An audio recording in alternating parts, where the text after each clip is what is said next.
Fala 49er! Tinha que começar assim. Cara, muito legal, mais uma vez aqui com a Ana, dividindo a mesa. E temos um convidado especial, Ítalo Sabo, o cara da ICS Advisory, que é um cara que vai nos dar bons conselhos aqui. Chamamos um Advisory para termos bons conselhos.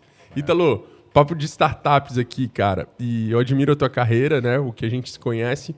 Mas eu queria te perguntar, como é que você entrou nesse mundo de startups? Como é que startup entrou na tua vida? Bom, obrigado primeiramente aí, Leandro, e obrigado aí, Ana, pelo convite, né, de participar do podcast, né? Eu nunca participei de um podcast, mas é a primeira vez. Tudo na vida a gente tem uma primeira vez. Fala 49er. E comecei minha carreira aí há 20 anos e nos 2015 eu entrei nesse segmento e atendendo startups, basicamente aí com experiências com Viva Real, o Grupo Zap, que depois acabou sendo adquirido pelo Grupo Zap. Então, foi uma experiência super bacana aí, que eu tive aí a posição de Financial Controller e agreguei o conhecimento que eu tinha aí para o crescimento da empresa. Que legal, que legal. Vamos entender essa história. O Viva Real, ele foi adquirido pelo Zap Imóveis? Na verdade, foi uma combinação de negócios que aconteceu, né, pelo Zap Imóveis. Antes disso, a gente estava comprando algumas empresas, chamando o trilho do trem, né? A gente estava preparando a empresa para esse movimento ou para uma abertura de capital nos Estados Unidos, né? Massa. E aí surgiu essa combinação de negócio com o Zap e depois, 3 anos depois, eles acabaram sendo adquiridos como grupo pelo Grupo OLX por 3 bi. Que legal, hein, cara? Pô, bastante trabalho, né? Bastante. Ô, Ana, esse playbook aí, é aí que a gente quer aí. Queremos falar de bi aí. Ensina pra Ana aí, que é nesse caminho que ela vai. Chegar lá. A gente vai estar se preparando para isso, né? Boa, legal. Cara, bacana. E aí, como é que é a transição, assim, de CFO, de executivo, você cai em consultoria depois disso? Queria entender a tua relação com a consultoria. Eu acho que, em primeiro lugar, eu acho que é um sonho, assim, de ver vários empreendedores crescendo e poder atribuir, né, e passar todo o conhecimento que eu conquistei ao longo de muitos anos aí. Eu cheguei a dar aula na Universidade da Ernst Young, na Universidade Corporativa. Legal. E uma das coisas que tanto me incomodava era dar aula e assuntos extremamente técnicos para pessoas experientes e sem ter algo lúdico. Eu sempre fui muito visual. Então, eu queria... E eles falavam, não podia mexer, não podia ajustar, não podia fazer nada. Tinha que ser um negócio bem quadradinho. E isso era uma coisa que me incomodava. E conhecendo o ecossistema de startups de 2015 para cá, passei a ser investidor anjo também de algumas startups e mentorar. Isso me gerou oportunidades bacanas para frente também. Que legal. Mas você passou por uma das Big Fives também em consultoria, não passou? Passei por 2 Big Four. Big Four. Tanto na Deloitte quanto na Ernst, trabalhando aí com auditoria e M&A também, atendendo fundo de private equity. Muito menos venture capital, mas muito mais private equity. Que legal, cara, que legal. É isso, né, Ana? Bom. E, Ítalo, vindo de uma experiência assim bem mais corporate, mais certinha, tipo, dessas Big Four, e indo para o mundo de startup, essa mudança de ser algo mais lúdico, algo mais prático, foi tranquilo? Tu conseguiu? Porque na startup você não consegue executar exatamente tudo que consegue. Sim, teoricamente, tendo uma governança, consegue colocar para startup, né? Eu acho que um ponto é desmistificar um pouco o conceito de governança, né? Eu acho que hoje em dia tem o IBGC com governança para startups, um pouco mais flexível. Eu acho que tem maneiras e maneiras de você chegar até lá. Eu acho que um ponto lá atrás da minha história, minha família era muito simples, comecei vendendo jornal e revista na rua, para você ter uma ideia, para comprar meu primeiro PlayStation. Que legal, cara. Então, isso sempre foi um perfil mais empreendedor, né? Eu não me considero empreendedor como vocês, assim, né? Empreendedores natos. Mas isso me acabou vendo um outro lado da mesa. Eu queria ir mais além do que ficar somente num ambiente quadradinho, fechado numa caixa, num little box. Acho que basicamente isso. Cara, legal. Não, mas vamos explorar isso aí. Me conta desse empreendimento de vender jornal aí na rua. Muito bom. Na verdade, minha família era muito simples mesmo, assim. Eles moravam em barraco que chovia dentro, assim, não tinha nem banheiro. Então, a nossa realidade era muito difícil. Às vezes eu e minhas irmãs tinha uma maçã para comer, às vezes por uma semana, assim, sabe, para os 3. Então era muito simples. A gente nunca passou fome, mas a gente passou apertos, assim, e isso fez com que a gente valorizasse mais, tivesse nos momentos de hoje, tivesse aquele senso de dono, sabe? Fala, pô, faz sentido. Porque nas mega corporações, às vezes você acaba não tendo essa oportunidade. Eu já fiz IPO de empresas bilionárias aí. Uma delas foi a Tivit, na época que a gente estava fazendo spin-off do grupo Votorantim para a Tivit, a VNN, né? Votorantim Novos Negócios. Isso foi meados de 2008 e 2009. Então, é legal tudo corporativo, mega corporativo, mas tem algo a mais que tem uma questão de propósito que a gente quer levar para muitos empreendedores. Certamente o coração bate mais forte no desafio do pequeno, né? Com certeza. E isso vai super ao encontro do que a 49 faz e gosta. Acho que por isso também que a gente acaba tendo bastante sinergia, né? De querer ver os empreendedores realizando seus sonhos, mudando o Brasil, fazendo a diferença, né? Mas eu tenho uma dúvida, que na verdade que é a dúvida de muita gente.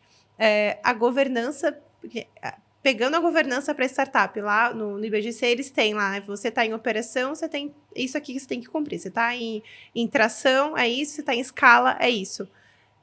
É possível colocar em prática aquilo que tá escrito lá no manual? A gente consegue colocar aquilo em prática? Você já viu, assim, cases reais que, estão sendo realizados, está sendo feito e conseguiu trazer sucesso? Eu sou do tipo assim, eu tenho vários cases aí de sucesso, né, de empresas que eu, normalmente, quando eu entro, eu faço um diagnóstico, né, um diagnóstico, às vezes, um pouco mais profundo, um pouco mais superficial, depende também do budget do cliente, né. E normalmente o que eu falo, gente, se vocês conseguirem fazer aqui 50% dos pontos que eu estou levantando, eu tenho certeza que vocês vão sair daqui e vão parar aqui. Outro nível. Então, acho que a flexibilidade que uma startup precisa para poder crescer, não adianta você ter um back-office ali super engessado. Tem que ter um back-office que entenda do negócio, seja um business partner do negócio e ajude a crescer e desmistifique essas... Vamos dizer assim, o que muitos chamam de burocracia, mas é algo necessário. Eu não vou falar como mal necessário, porque é um bom. Porque quando você está bem preparado, você consegue escalar com melhores valuations lá na frente. Eu acho que isso é importante. Eu tinha uma professora de administração que falava que burocracia é bom, que errado é a disfunção burocrática, que é a disfunção da burocracia. A gente usar a burocracia de forma errada para travar alguma coisa, né? Sim. E é isso que a gente não pode fazer com a startup. Mas lá nas corporates, né, na vida executiva do negócio mais tradicional, que vai ter um conselho, vai reportar uma empresa listada. Hoje, qual é a realidade do Brasil? A burocracia mais atrapalha ou mais ajuda? Não estou falando de coisa pública, estou falando na gestão da empresa privada. Eu acho que melhorou bastante aí nos últimos anos, mas o Brasil ainda despende aí mais de 2.000 horas, chegou a ser 2.500 horas com burocracias em geral. Acho que a questão tributária aí, né, eu e a Ana também conhece bastante, é uma coisa que toma bastante tempo, mas eu acho que tem várias startups aí disruptando o mercado e trazendo olhares diferentes, modelos novos de trabalhar. Lógico que o Brasil é tudo muito... É difícil você explicar para gringo, né? Eu tenho clientes gringos também, então é difícil você explicar para ele não é nada fácil, né? É tudo muito complexo. Então você ir aos poucos, vai crescendo, tudo tal. O Brasil, as startups conseguem crescer legal, acho que os empreendedores são muito bons e conseguir trazer novas ideias para, vamos dizer assim, passar por esses desafios de burocracia vai fazer com que o ecossistema de startups aqui no Brasil e na Latinoamérica cresça ainda mais. Eu acredito muito no empreendedor brasileiro. Agora, não sei se a Ana gostou da tua resposta, porque agora a galera lá do time da 49 vai ouvir o podcast e aí das listinhas da Ana lá da governança, agora vai falar, o Ítalo falou que pode fazer só metade. Só 50%. Só 50%, né? Acho que é uma maneira de a gente falar assim, mas é realmente... Boa, não, mas porque faz sentido. Não dá para você fazer... Eu, como administrador, contador e pós-graduado em finanças, eu gosto muito da contabilidade. Eu acho que tem um postulado na contabilidade que fala a questão do controle, da questão do retorno também, o retorno e o controle, a necessidade de você fazer alguma coisa e se aquilo de fato vai trazer algum retorno. Então não adianta você implementar um sistema, um controle parrudo, difícil, que uma startup não faz sentido. Você vai muito mais ter um custo enorme para manter aquele controle e o retorno vai ser zero. Então, acho que nessa linha. Não, faz todo sentido, todo sentido. O que a gente vê bastante, eu acho que com os empreendedores que a gente tem na 49, que a gente foca nos empreendedores mais early stage ou super early stage, eles ainda estão começando a entender ou saber um pouco sobre governança. E se a gente vai conversar com eles, fala assim, não, eu tenho que vender, não tenho que fazer talvez um controle financeiro, uma contabilidade. E eu acho que é chegar nesse ponto de equilíbrio é verdade, você tem que vender, você tem que estar com grana no caixa, tem que estar acontecendo, teu business tem que estar validado para depois começar a fazer isso. Mas eu acho que é um desafio, de forma geral, conseguir achar esse ponto de... Ponto ótimo, né? Agora é o momento de eu começar a ter governança, agora é o momento de eu começar a fazer esses controles. Eu acho bacana. Vocês me conhecem já, né? Eu sempre vou defender no mais early stage possível, já implementar essa governança. Não é governança engessada, parruda e tal, mas uma governança que já vai te... vamos dizer assim, colocando no ambiente dos termos. Acho que isso é importante. Mas aí vamos bem prático, assim, vamos ajudar quem está nos ouvindo. O que é uma governança mínima para quem está em early stage? Eu reuni um time, eu tenho um CEO, um CTO, fiz um timezinho, criei um MVP, vou fazer o meu go-to-market. que é governança mínima para quem está começando? Eu acho que, em primeiro lugar, se você tem ou não tem um investidor, eu acho que, em primeiro lugar, é você fazer algumas reuniões. Vou falar bem prático mesmo. Uma reunião, nem que seja aquela reunião de cadeira, de sentar assim, conversar ali no café e já começar a discutir um pouco mais daquilo que se espera dali para frente.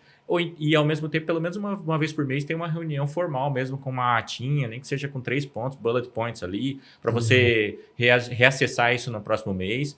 Receber aqueles números da contabilidade, né? Às vezes é contabilidade externa ou interna, olhar os números e acompanhar. E, ao mesmo tempo, ir se preparando do ponto de vista de controles. Por exemplo, um controle básico é olhar o caixa. Perfeito. Eu acho que o ponto principal no momento que nós vivemos, todas as startups, independente do estágio, ela tem que cuidar do caixa. Então, cash is king. Então, você começar a olhar, você ter uma noção, começar... Tá bom, eu não sei prever um caixa. Às vezes eu não tenho um CFO, não consigo prever para 24 meses, 36 meses. Tá bom, mas você sabe o que vai acontecer nos próximos 30 dias? Nos próximos 6 meses, pelo menos, para que você comece a se ambientar. E aí tem a figura do advisor, você tem a figura do CFO part-time, você tem a figura que você pode trazer para te ajudar a construir esse modelo. Né? Muito legal, muito interessante, até porque é disciplina. Agora, uma pergunta para vocês dois, assim. Esse é papel do founder? Quem é o cara, assim, bem no early stage, bem nesse first stage, que dá o ritmo, assim, cara, vamos começar a organizar um pouco. Beleza, já lançamos o MVP, já saímos vendendo cachorro louco aí, vendendo pra caramba. Quem é o cara que chega? Agora é hora de a gente começar a organizar. Eu acho que o founder ele tem que ter essa visão. Eu acho que ele tem que se capacitar nisso. Não para executar, mas para saber cobrar ou saber direcionar. Então, o founder sabe o time que tá o business, como que tá acontecendo. E aí ele vai ter a consciência, né? A autoconsciência de falar, cara, talvez isso eu não sei fazer, mas eu sei que tem. Então, assim, o saber que tem que fazer é diferente de pegar e fazer. Né? Então, eu acho que o CEO tem que saber que tem que fazer e contratar e ter pessoas que saibam fazer.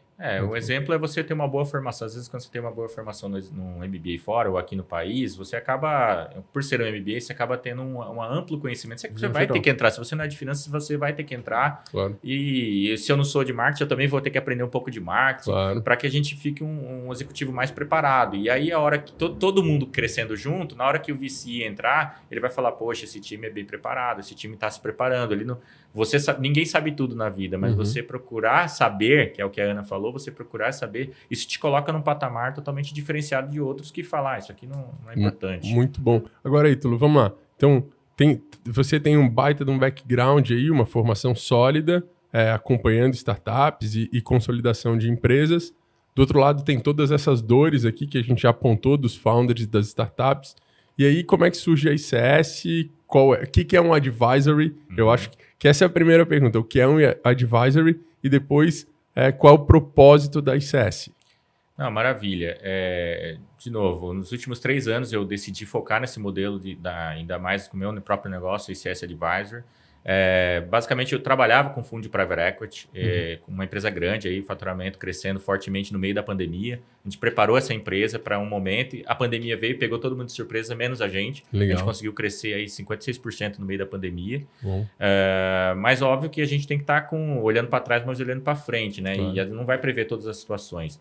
A ICS Advisor surgiu no modelo paralelo, né? Que eu trabalhava nesse fundo e veio alguns contatos. Vem para cá fazer um trabalho interino. Na época, fui fazer um trabalho de CFO Latam, para uma multinacional, vem para cá, para ajudar interinamente. Eu vi que aquele modelo pegou e eu falei, eu vou tocar meu projeto solo. Legal. E eu acho que aí surgiu. E o advisor, eu não falaria consulting, né? Porque eu acho que o consult seria um pouco mais distante do negócio. O advisor é um assessor. Eu me vejo muito mais como um ombro a ombro do empreendedor. Então, por isso que eu decidi lançar esse nome. E o ICS, basicamente, é a sigla do meu nome.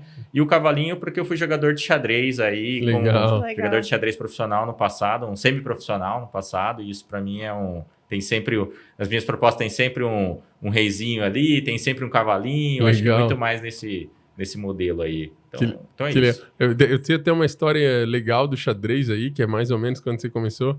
Que o xadrez fez até parar de tomar café, ou parar de tomar café e xadrez. Sim, foi quase isso.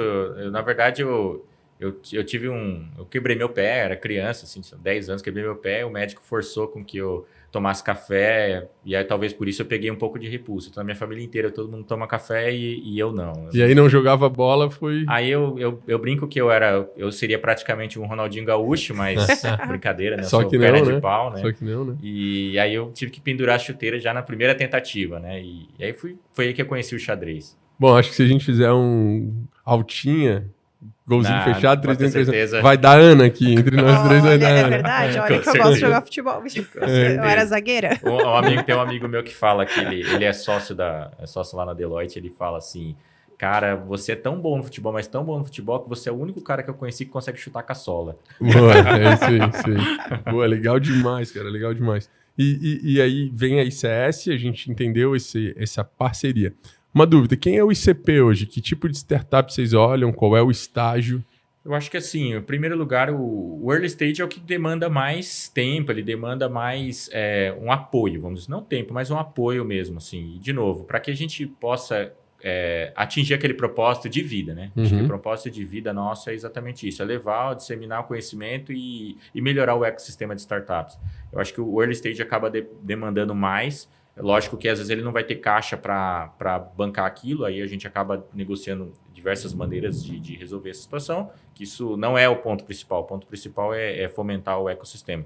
Então você acaba sentando do lado da pessoa, acaba ajudando ele, acaba dando um suporte, e eu tenho certeza que todos os meus clientes que receberam esse serviço, em pouco tempo eles falaram, poxa, que legal, eu estou conseguindo já ver o resultado. E aquilo ali é mais do que o dinheiro pingando na conta para mim. É um prazer enorme assim, de ouvir isso, sabe? Realmente é do fundo do coração mesmo. Lógico que a gente também tem a questão, não é um modelo de negócio filantrópico, né? Claro, Mas a gente claro. está ali para crescer junto com o ecossistema como um todo, né? Então a ICS Advisor nasceu com esse propósito. Muito bom, Nossa. cara, muito bom. Eu tenho também tô com uma pergunta aqui, tá? Ítalo, o que vem mais para ti de problema, assim, nas startups? Boa. Assim, nossa, toda startup vem com esse problema. Vem com, assim, o que a gente tem que eles têm que mais resolver? Olha, essa é ótima pergunta. Mas basicamente é caixa. Caixa. Em primeiro lugar é caixa. É impressionante, assim. O Brasil tem um modelo, estrutura financeira de funding, ele é muito caro. Ele é muito caro, né? Nós sabemos disso. Só que a gente olha muito mais, às vezes, o B2C, né? Que às vezes a pessoa no dia a dia precisa pegar um recurso, aquele recurso lá 400% de taxa de juros no ano. Agora sim, essa é a realidade de muitos empreendedores. Às vezes ele tem que pagar a conta com o próprio cheque especial. Já peguei situações assim. Agora, então, a primeira dificuldade dos empreendedores é caixa, ter acesso aos recursos. No momento agora que a gente vive de pós-pandemia, o acesso ao crédito cada vez mais difícil, estar preparado é fundamental. Acho que, de novo, você não quero saber de governança. Pô, aprende um pouquinho. Eu não quero saber de finanças. Pô, aprende, cara, porque isso faz parte do seu negócio. Você vai entrar no roadshow, você vai entrar mostrar seu pitch deck, você vai entrar numa banca de avaliação, às vezes com VCs maiores ou menores, e os caras vão te perguntar, e você minimamente precisa responder como é que está o seu cash runway, e como que está se você tem cash burn, quando vai ser o ponto de equilíbrio, mas tudo caixa. Acho que esse é o principal desafio. Cara, vamos deixar claro aí para quem está nos ouvindo, assim, todo mundo fala de fluxo de caixa. Agora, eu posso fazer uma gestão ruim do meu fluxo de caixa porque eu não me planejei, porque eu vendi pouco, porque eu gastei demais. Nos seus estudos aí, o que você aponta? Que a maioria das startups, ou que exemplos tu nos dá de startup que se perdeu no caixa por motivo de? Acho que o principal motivo é não ter um bom planejamento. Acho que esse é o principal motivo. O cara não se planeja. Às vezes ele foi um bom preparador de um pitch deck, às vezes. Bom preparador, recebe muitos pitches para avaliar, assim, já há muitos anos. E às vezes ele não teve um track record, ou seja, ele não conseguiu pegar aquele pitch deck e depois ir atualizando isso de forma tempestiva para saber se está minimamente acompanhando com a realidade, o forecast dele, que é a projeção, né? Legal. A projeção do que está acontecendo no dia a dia. Então ele acaba descuidando um pouco desse material. Esse é o ponto principal. Legal. Agora, essa falta de acompanhamento, ele acaba, obviamente, de forma cega, ele acaba gastando muito mais do que aquilo que ele previa. Ou então ele acha que ele vai ter um cenário muito otimista naquela modelagem dele e aquilo não acontece. Só que ele também não está olhando lá para trás para saber se o número está batendo ou não está. E aí entram outras questões mais técnicas. Será que o número que ele está apresentando está batendo com o que a contabilidade está fazendo? Aí ele começa a fazer 2 contabilidades, uma contabilidade gerencial, uma contabilidade fiscal, aí começa e se perde. Aí tem aquela questão técnica do empreendedor, às vezes, não gostar muito do tema, e por isso que a gente está lá, né, para ajudar. Mas são esses os principais fatores que eu vejo para startups. Empresas de médio, grande porte, aí já obviamente que já não tem isso aí, porque o cara ele consegue pagar um CFO full time, ele consegue trazer uma equipe, ele consegue, às vezes, internalizar a contabilidade, como eu já fiz internalização e externalização de contabilidade em empresas médias e empresas muito grandes. Cada estrutura gosta de trabalhar de um modelo, então de um jeito. Então, quando você Independente se vai ser externo ou interno, é importante você usar aquela informação a seu favor para poder prever o seu negócio dali para frente. Você olha um pouquinho no retrovisor, mas planeja também. Então, olha para o futuro, mas olha para trás. Olha para o futuro. Não dá para você dirigir o carro somente olhando para frente. Você também tem que olhar no retrovisor, porque senão vem alguém e te abalroa do lado. Né? Muito bom, muito bom. É o que a Ana fala, né? Eu pergunto da RDR, ela me fala qual? A gerencial ou a contábil? Contábil. Explica aí, Ana, que eu nunca sei. A diferença da DRE gerencial e da contábil? A DRE contábil é literalmente as contas né, que tem da contabilidade, que tem regras específicas e nomenclaturas específicas da contabilidade. E se eu estiver falando coisa errada, tu me avisa. Perfeito. E a DRE gerencial os números são os mesmos, o final ali, né? A linha final tem que dar igual da contabilidade, mas a análise ela é feita com base numa questão que vai ajudar na gestão do dia a dia da startup ou da empresa. Então, ao invés de eu considerar linhas específicas de gastos que estão lá na contabilidade que não vão ajudar a tomar decisão nenhuma, eu só mudo o nome, realoco, faço com que ela ajude na gestão mesmo. Perfeito. Mas perfeito. no final, a última linha é igual. Uma nomenclatura mais do dia a dia, uma nomenclatura mais para o livro que contábil. ajuda na gestão. Entendi, Exato. legal. Maravilha. Do ponto de vista técnico, complementando o que a Ana falou, em 2007, né, as normas brasileiras de contabilidade, ela veio a 11638, 2007. Nossa, estou ficando velho, né? 2007 já. A gente estava implementando em várias empresas, que veio para adequar a norma contábil brasileira ao IFRS, que é a norma contábil europeia, que o mundo inteiro utiliza, menos os Estados Unidos, né? Os Estados Unidos é um modelo muito mais tradicional, né?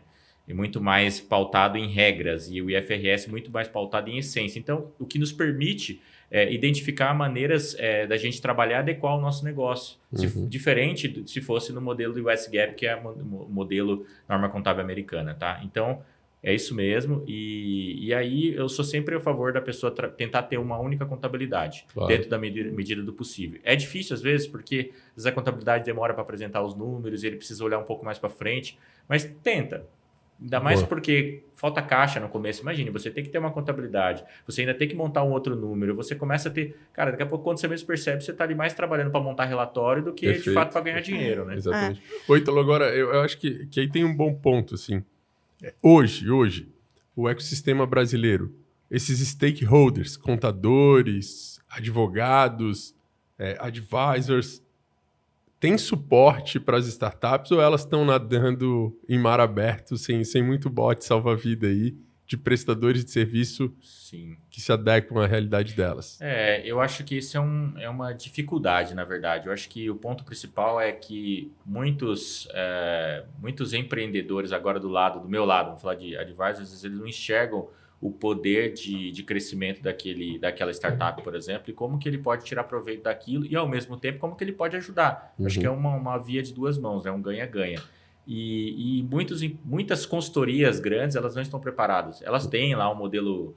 Isso há mais de 10 anos, 20 anos atrás, você já tinha um modelo de middle market. Mas o que é middle market para o Brasil? Pela lei, por uma lei, essa mesma lei que eu citei, 11638, ela cita que empresas de middle market são até... faturamento de 300 milhões de reais por ano, ou um ativo total de 240 milhões. Pô, que empresa que está acima disso? São poucas empresas. Então, a maior, né, segundo pesquisas, mais de 90% do mercado brasileiro são empresas de pequeno e médio porte. Agora, tem empresa que fatura, sei lá, 100 mil reais de ARR por ano. Você fala, nossa, Sim. Mas é realidade. Cada modelo tem o seu. Sim. Você tem um cara que vende sorvete, que fatura muito pequeno, e tem o outro que já está faturando 4 milhões, 10 milhões, 50 bilhões. Então, eu já atendi empresas até 300 milhões ou acima de bi. Só que são realidades diferentes. Então, ali, com empresas que faturam bi, você vai... Até a questão da governança que a gente estava falando, vai ser muito mais... Você vai fazer um pouquinho de cada ali, sabe? Vai ter um time enorme, uma estrutura maior. E aí também está um desafio, né? E puxando um outro gancho. As empresas grandes, se elas começassem a pensar um pouco mais como um empreendedor de uma startup pensa, poxa, cara, eu acho que elas conseguiriam, vou falar uma visão que eu venho pensando já há muito tempo. Legal. Elas conseguiriam montar CVCs. Claro. Elas conseguiriam montar com o dinheiro que seria mais utilizado de uma maneira mais eficiente, aquele user proceeds, conseguiriam sobrar para, em vez de investir em pesquisa e desenvolvimento, montar CVCs. Imagine o quanto de crédito que a gente teria hoje para todas as startups. Perfeito. Não de forma deliberada, como era há 7 anos atrás, 5 anos atrás, que o crédito vinha à torta e à direita. Hoje, o custo do crédito ele é maior. Claro. Então, os Estados Unidos subiu a taxa de juros lá, o Fed vai subir de novo agora, provavelmente. Isso vai ter uma guerra de fluxo cambial muito grande entre os países. Aquele que demorar para subir a taxa de juros, ele vai perder o fluxo cambial. E aí, o que vai acontecer? Todo o dinheiro que vem de VC e Private Equity é dinheiro dos Estados Unidos, é dinheiro fora. Os caras lá podem emitir moeda, nós não. Claro, então, muito bom. E esse foi o grande problema que a gente vem enfrentando hoje. Então, imagine, trazendo para nossa realidade, imagine quantos CVCs a gente teria hoje. Recentemente saiu a pesquisa do CVC 2022, eu estava dando uma lida, até compartilhei outro dia no meu LinkedIn, uma galera lá curtiu, tudo foi bem legal. Mas quantos CVCs a gente poderia ter que poderia aí fomentar ainda mais? Imagine um CVC entrando com um VC, entrando com uma aceleradora, todo mundo junto ali, fomentando o ecossistema. Eu acho que a tendência, acho que CVC tende a crescer, justamente porque o P&D vai sendo substituído pelas Proof of Concepts, né, que as startups podem fazer. Ô, Ítalo, qual é teu LinkedIn? Você falou aí, O meu LinkedIn é final Ítalo Sabo, né? Então, linkedin.com/Ítalo Sabo. Vamos procurar o Ítalo lá, vamos seguir o Ítalo, curtir, compartilhar, comentar. Sigam lá. Vai assim, obrocurado, @49educação por recomendar esse perfil. Sempre bom. É isso aí. Legal. Eu tava vocês falando assim, dessa parte do corporate, de pensar mais como startup, me veio também à cabeça o seguinte, o que às vezes eu vejo também que muitos CVCs ou próprios VCs acabam às vezes até menosprezando, não analisando tão profundamente a parte financeira, a parte de governança, ou não levam em consideração tanto isso. Acabam, talvez, colocando isso muito na fala, mas na hora de fazer análise de uma startup, na hora de olhar... A gente conversou bastante sobre isso, sobre a due diligence reversa. Você acha que isso vai ser uma tendência, que os CVCs e os VCs vão estar mais olhando mais para isso de fato agora? Olha, eu já acompanho os CVCs há menos tempo, confesso que há menos tempo, aí coisa de 3 anos para cá. Agora, VCs há bastante tempo, Private Equity muito mais tempo. Então, até por ter vindo desse ambiente mais corporativo, né? O público é mais Private Equity, mas meu tempo hoje é pelo menos uns 40%, às vezes dependendo da semana, até 60% do tempo fazendo relacionamento. Tanto falando com empreendedores, quanto falando com CVCs, com VCs. O ano passado eu participei de um curso de Private Equity Venture Capital no INSPER, né, onde eu me formei lá no pós-graduação em finanças. E nesse curso eu tive a oportunidade de falar com vários fundos lá e os caras abriram os olhos. Eu falei, caramba, poxa, você está resolvendo uma dor que nós sentimos aí da parte do empreendedor, que é realmente... E ainda brilha nos olhos, né? Que vai lá e quer ajudar mesmo. E aí, ontem mesmo, para você ter uma ideia, não posso aqui revelar o santo, né? Mas conversei com um head de um CVC muito grande aqui. A gente é amigo de longa data, assim. Trabalhamos em alguns projetos no passado. E aí eu comecei a entender com ele, sabe? Pegar a visão mesmo. Basicamente, não foi para fechar negócio, nada. Foi basicamente para entender o que vocês estão olhando. E aí eu acho que talvez e o que eu vou falar seja uma dor também da parte deles. Os caras recebem muitos deals para avaliar, mas muitos. Se vocês ali na aceleração, vocês estão vendo muitos deals, os caras também. E às vezes eles não têm uma estrutura tão grande para avaliar. Eu sinceramente imaginava que os caras tinham 50 pessoas na equipe. Que nada, tem no máximo lá 10 pessoas, entendeu? Para avaliar 2.000 deals por ano, assim. E são deals grandes que vão tomar tempo. E aí o que eles estão fazendo, segundo ele me falou ontem? Estamos tentando encurtar o máximo que a gente pode. Aí como encurtar o máximo que pode, sendo que tem toda uma questão de governança, tem toda uma questão de risco. Então eu, por exemplo, quando eu vou fazer os meus advisors, eu sempre faço o diagnóstico um pouco mais profundo, um pouco mais superficial, mas mesmo que seja superficial, eu uso toda a minha experiência, tanto de época de private equity quanto de auditoria, e principalmente com VCs, e também visão um pouco do empreendedor, já ter estado do lado de lá, para poder já ir direto ao ponto. Já ir direto ao ponto, aonde eu acho que os caras vão pegar mais. E é exatamente quando eu ouço o empreendedor falando do outro lado, caramba, você parece... Sabia? Você combinou lá o jogo? Descobriu. Não é, porque a gente já sabe o que os caras vão olhar. Lógico, eu não vou aqui meter o bedelho e falar sobre produto, não é a minha praia. Eu conheço de tanto ouvir falar, mas não é a minha praia. Não vou falar sobre marketing, por exemplo, mas aquilo que eu sei, eu vou disseminar o conhecimento. Claro. Então, as dores que eles enfrentam são as mesmas nossas do outro lado.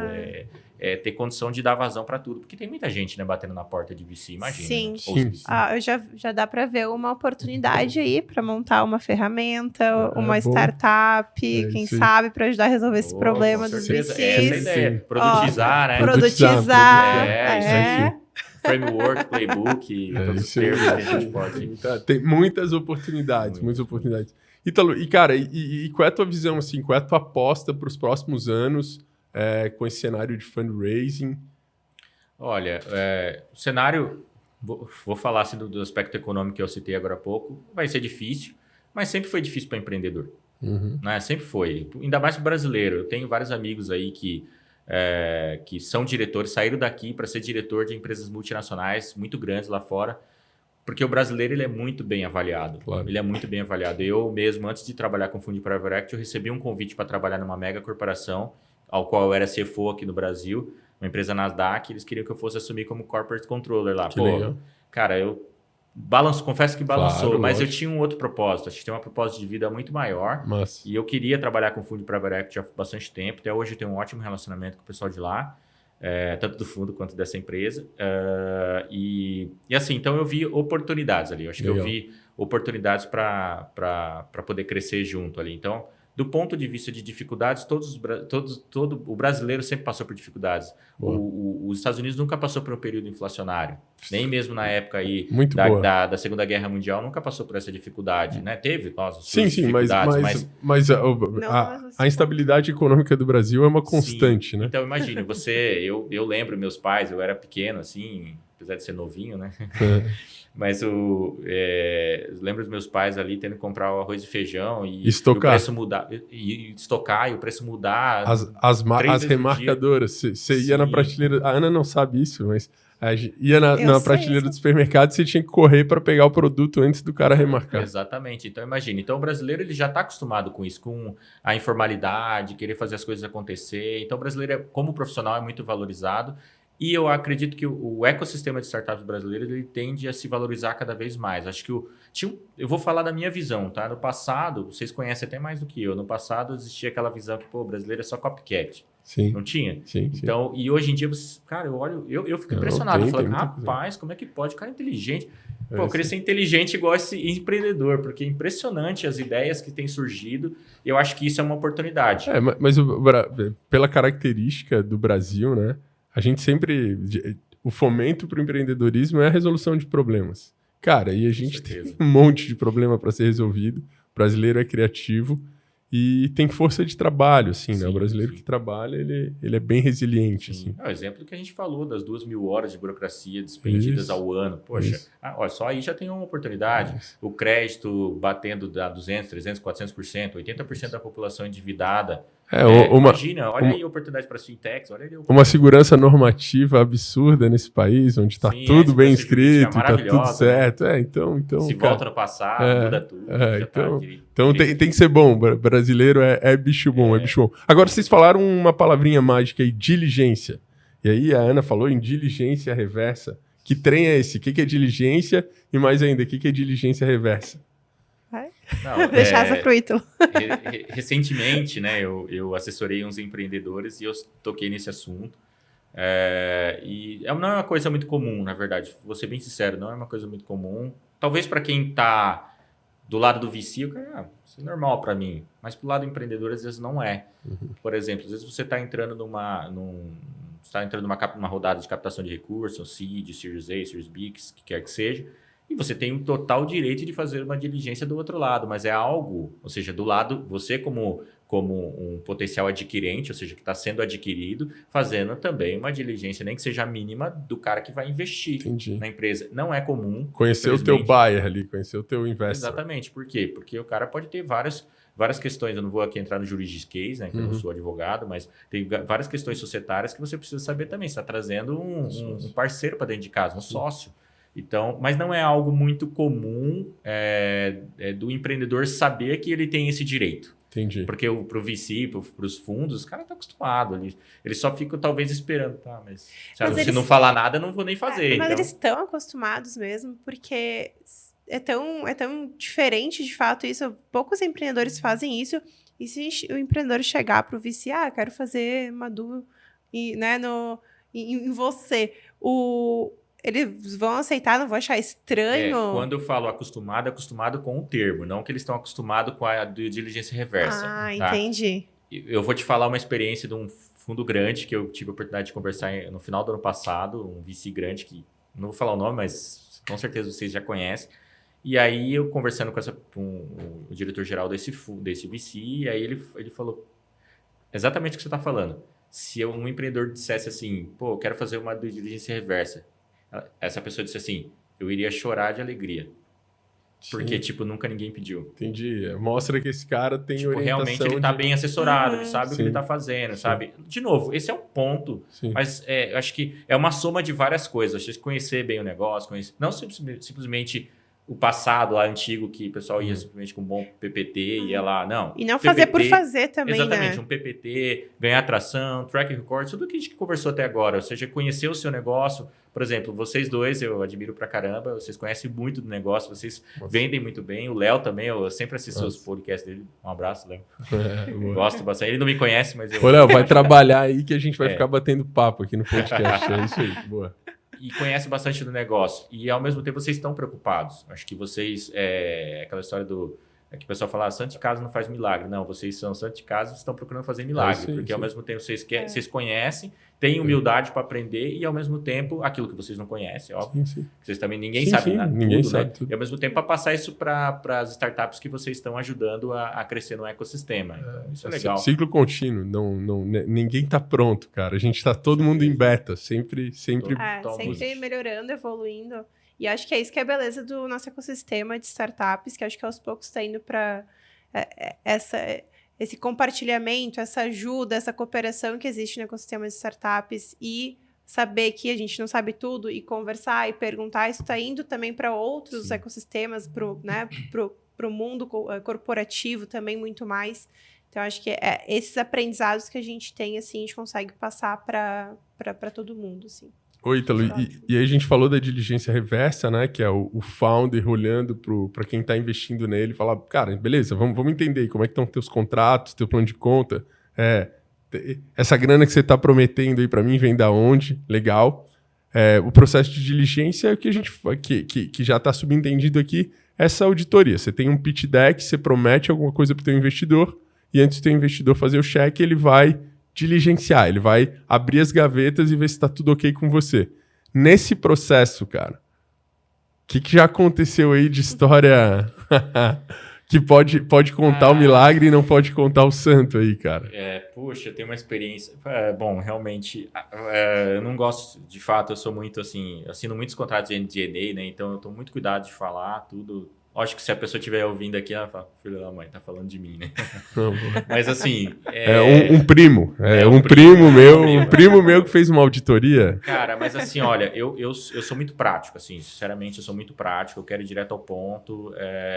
Então, o meu ponto lógico, às vezes quem não é aquela visão que é direto ao ponto, mas também não quer passar pelas dores, pelas dificuldades. Não, eu passo por todas as dificuldades, mas eu quero facilitar a vida do empreendedor. Mas eu lembro que algumas recomendações que eu dei, do tipo, Cara, passa todas as notícias. Olha, uma coisa muito bom isso aí. muito... Parece, desculpa a palavra besta, mas o cara tomou pau nisso. Você passa todas as notícias que você divulgou ao longo desde o início lá do seu negócio. Quantos anos tem? Tenho 5 anos de história. Então, passa as principais notícias. Não precisa ser todas, lógico. Vai ficar buscando lá no Google todas as notícias que você soltou. Mas passa as notícias e valida aquelas informações, principalmente, como eu sou de finanças, né? Principalmente aquelas de finanças. Aqueles que você falou, investi 1 milhão em tal lugar. E valida isso. Coloca isso no material, num roteiro. Olha que legal isso. Isso eu achei muito legal, porque foi um feeling que eu tive. Falei, faz isso. Que ninguém vai falar isso. Não está numa due diligence. Não é uma due diligence padrão. Isso aí é de quem está olhando fora da caixa, né? Faz isso e vamos avaliar. Cara, a gente descobriu uma notícia nesse case. A gente descobriu uma notícia que o cara tinha dito que tinha investido X milhões a nível transnacional, né?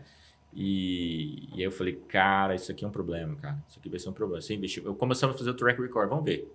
Não chegava nem 10% do que ele tinha dito que tinha investido naquela notícia. E o que aconteceu? Já sabe, né? Entrou nas rodadas, na hora que entrou o VC, cara, provavelmente deve ter sido o analista lá. Ele puxou no Google, puxou a notícia, viu? Agora eu quero... Cadê? Você comprova. Essa é uma due diligence fora da caixa. Claro. Não é o cara que vai pedir balanço DRE, projeção. Claro. Projeção, ele acredita que todo mundo vai fazer aquela projeção. Sim. A questão é o que está por trás. O que está por trás do racional. Às vezes ele está muito mais preocupado em saber qual é o skin in the game, a capacidade do empreendedor de execução. Ou seja, você tem 3 anos de negócio, você já está crescendo, sei lá, você triplicou de tamanho em 3 anos. Cada negócio é um negócio, mas estou dando aqui um exemplo. E aquilo foi uma bola preta. E esse case a gente estava falando de uma rodada bem avançada, tá? E uns VCs um pouquinho maiores. Então é triste, mas aconteceu. Tem uma expressão que eu gosto muito que é walk the talk. Cara, você tem que trilhar o caminho que você tá... Muita espuma. Lá no Silicon Valley lá tem o fake it until you make it. Que até funciona. Você está na ideação, você está no começo, cara, tem coisas que não estão prontas, mas você tem um roadmap para chegar lá e você já vende para o VC, olha, é lá que eu vou chegar e tô nesse caminho. Você coloca o VC na tua visão. Agora, passar dessa fase, walk the talk. Não adianta você ficar vendendo sonho futuro e nunca entregar. Exatamente. E eu acho assim, né, para todas as relações profissionais, assim, a coerência entre o teu discurso e as tuas ações, ela conta fundamental. Muito. Esse é o ponto fundamental que você falou, Leandro. E aí eu uso até alguns termos um pouquinho... às vezes eu não gosto muito de usar esse termo, mas acho até um pouco pejorativo. Eu falo, cara, pensamento megalomaníaco. Cara, não adianta. Você acha que do outro lado o cara também já não foi empreendedor? Você acha que ele já não teve 2 mil avaliações, 2 mil bancas para participar? Então... Vamos falar em alto nível aqui. O cara sabe, ele já sabe se o negócio vai parar de pé. Normalmente, tem VCs que o cara foca só em fintech. O cara foca só em fintech. Se você tem um negócio de fintech, você acha que você está falando com um cara que não conhece? Então, já passou por todas as dores. Você tem que trazer o cara como um parceiro mesmo, né? Isso não falando do investidor. E o advisor é a mesma coisa. Então, fala a verdade, cara. Fala a verdade. Não custa nada. Fica mais fácil para preparar. E a gente vai fazendo com que o terreno fique menos árido e menos areia movediça, sabe? Vai facilitando mais as dúvidas. Muito bom. Eu acho que eu vou finalizar aqui colocando os 3 em checkmate, já que a gente tá... Vamos dar um checkmate aqui nos 3. Dentro desse assunto de governança, dentro de tudo que a gente falou aqui hoje, uma única recomendação que cada um de vocês daria para o empreendedor. Uma única recomendação, Ítalo. Puxa... Ladies first. Ladies first. Vai lá, né? Boa. Vai ter um tempo para pensar. Eu tô na zona de conforto porque eu já pensei a resposta antes de fazer a pergunta. E vai ficar por último ainda, claro, então lógico, vai ter mais tempo para responder. Lógico. Uma única recomendação. E eu tô tão legal que eu não vou falar venda, porque o papo aqui é governança, eu vou entrar no tema. Eu acho que conciliação bancária. Conciliação, boa. Acho que a recomendação é seja honesto consigo mesmo. Acho que ética é fundamental, ser honesto, indo nessa linha de governança. Porque no demais, cara, suas relações vão ser Cara, eu sou evangélico, então tem um Legal. versículo da Bíblia que fala que lança Legal. seu pão sobre as águas, depois de muitos dias o verás, cara. Com certeza o que você fez hoje, se você fez de forma correta, Massa. pode ser daqui 1 mês, 2 meses, 10 anos, ele vai voltar em efeitos positivos para você. Legal, o inverso cara. também é verdadeiro. Amém, cara. Massa, Legal. massa. Cara, a minha recomendação aqui do lado de técnica. vocês, ela é bem simples. Empreendedor, você não precisa saber tudo, mas contrata gente boa aí que te auxilie. Então, eu fico 3 muito... conselhos diferentes, né? boa. Eu fico muito feliz aí de ter a Ana como sócia no nosso time e ter o Ítalo como nosso advisory na 49, Maravilha. que nos ajuda pra caramba aí a nos livrar a mão dos enroscos. E vou deixar as recomendações. Como é que o pessoal te acha, então? É no @Ítalo... Então, LinkedIn /ICS Ítalo Sabo, né? E ao mesmo tempo tem o meu site, né? www.icsadvisor.com.br. E aí depois eu posso deixar o telefone também, os contatos para o pessoal ter acesso aí. Quem quiser acesso, busca lá no @49educação e a gente libera aí os contatos do Ítalo. Show de bola. Show, galera. Obrigado. Mais um. Agora temos que terminar assim, ó. O Ítalo olha para aquela câmera. A gente olha pra A Ana lá. olha para cá, ó. Cada um olha para sua câmera aí. Fala, Fala, 49! Legal.